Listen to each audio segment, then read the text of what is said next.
Page 46-ലെ രണ്ടാമത്തെ ചോദ്യം എളുപ്പമുള്ള ചോദ്യമാണ്.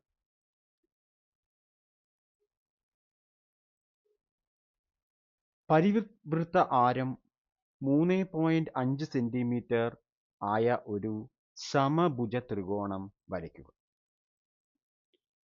അതായത് നമ്മുടെ വൃത്തത്തിന്റെ ആരം 3.5 സെന്റിമീറ്റർ ആയ ഒരു സമഭുജ ത്രികോണം വരയ്ക്കുക.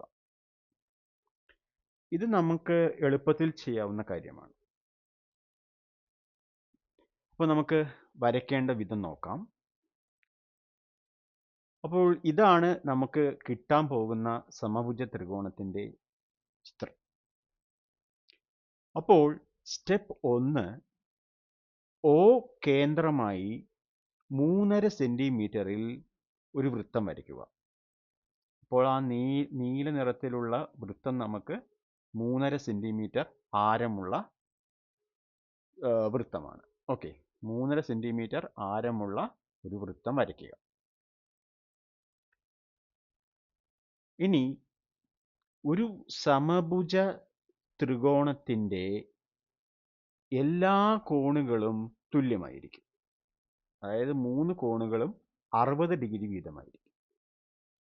അപ്പോൾ നമ്മൾ ഒരു വശം എടുക്കുകയാണെങ്കിൽ ആ വശത്തിന്റെ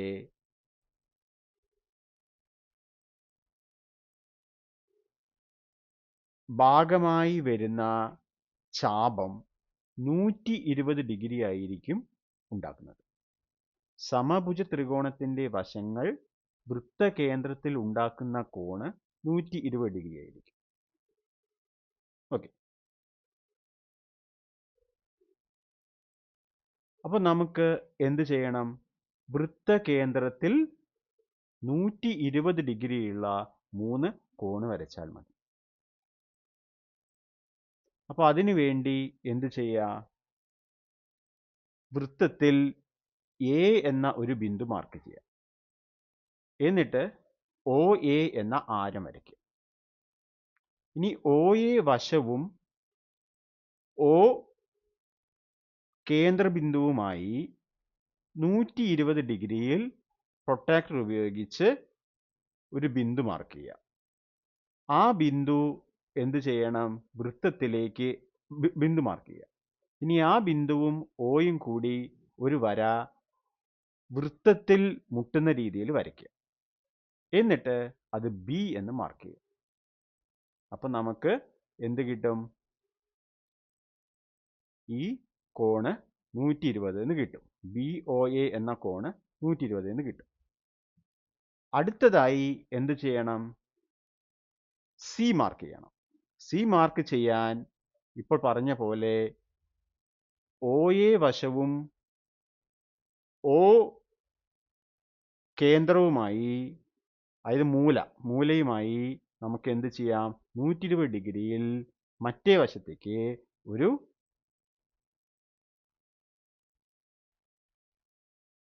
വര വരച്ച് ബിന്ദു മാർക്ക് ചെയ്യുക. ഓക്കെ, പ്രൊട്ടക്ടർ ഉപയോഗിച്ച് ബിന്ദു മാർക്ക് ചെയ്യുന്നു. എന്നിട്ട് ആ ഓയും ഈ ബിന്ദുവും തമ്മിൽ കൂട്ടി യോജിപ്പിച്ച് ഒരു വര വരയ്ക്കുന്നു.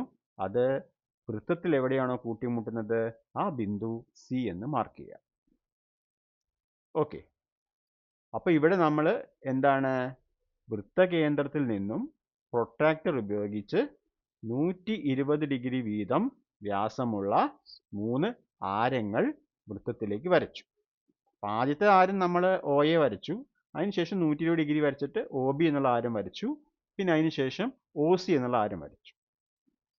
അപ്പം നമുക്ക് എന്ത് കിട്ടി? വൃത്തത്തിൽ 3 ബിന്ദുക്കൾ എയും ബിയും സിയും കിട്ടി. ഇനി എന്ത് ചെയ്യുക? AB, അതേപോലെ BC, അതേപോലെ AC ഇവയെ വരയ്ക്കുക. ഈ ആരങ്ങൾ വൃത്തത്തിൽ മുട്ടുന്ന 3 ബിന്ദുക്കൾ തമ്മിൽ സ്കെയിൽ ഉപയോഗിച്ച് യോജിപ്പിക്കുക.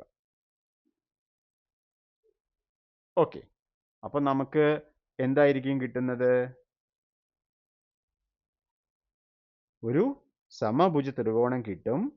അതിൻ്റെ 3 മൂലകളായിട്ടുള്ള എയും ബിയും സിയും 3.5 സെന്റിമീറ്റർ ആരമുള്ള വൃത്തത്തിലായിരിക്കും. ഓക്കെ, എളുപ്പമല്ലേ? അപ്പോൾ ഇതുപോലത്തെ ചോദ്യങ്ങൾ ചിലപ്പോൾ പരീക്ഷയ്ക്ക് വളരെ സിമ്പിളായിട്ടുള്ള രീതിയിൽ ചോദിക്കാം. അപ്പോൾ നിങ്ങൾ ഇത് വരച്ച് പഠിക്കുക. ഓക്കെ.